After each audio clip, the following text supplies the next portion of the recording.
In his prepared remarks, Muilenburg admits the company's errors, saying this: "We know we made mistakes and got some things wrong. We own that, and we are fixing them." Joining us right now is Georgia Congressman, member of the House Transportation and Infrastructure Committee, Rob Woodall. Congressman, good to see you. Thanks for being here this morning.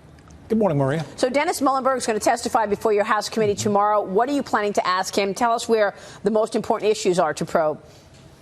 Well, we've got to find out what in our purview, what in the regulatory process made the system harder to protect safety. That's everyone's shared goal.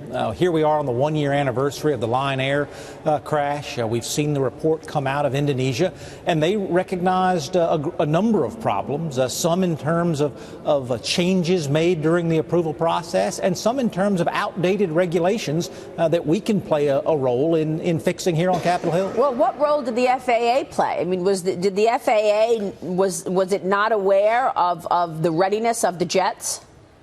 Well, we haven't had an opportunity to question any FAA officials from the Obama administration when this process was going on. But what we do know is that it's a very fluid process. And this MCAS system that has gotten so much attention, it was originally approved for one purpose, and then it was changed to try to achieve some different goals. That was not scrutinized as carefully as it should have been, even if it complied with the letter of the regulation. It didn't comply with the spirit of the regulation, and we want to get together and not just look at the last tragedy, but make sure the next tragedy does not happen. Right, of course.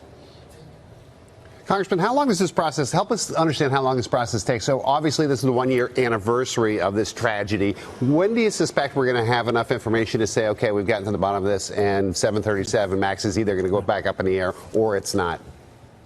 The shortest answer is it's not going to go back up in the air until everyone is satisfied. There are no fewer than a dozen different investigations going on. Some of those have been completed, as the Indonesian investigation has, as the Joint Aviation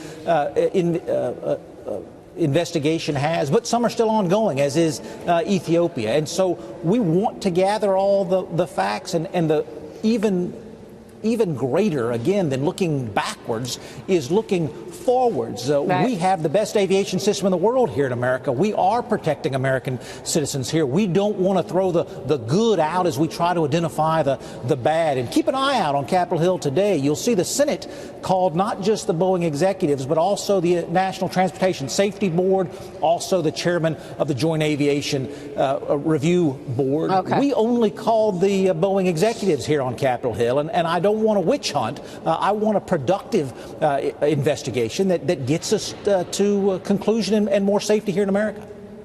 Congressman, it seems to me that Boeing's crisis management here and their discussions with the American people about what actually happened has been abysmal. And I wonder if, A, you agree with that, and B, what your advice will be to the Boeing executives about, we just read that statement, which was a move forward and taking, the blame for this. But it just seems like they've been way behind the curve in terms of explaining to the American people what happened. When you have a close regulatory relationship, as the FAA and Boeing have, you rely on one another, you get technical data from one another, you have an approval process.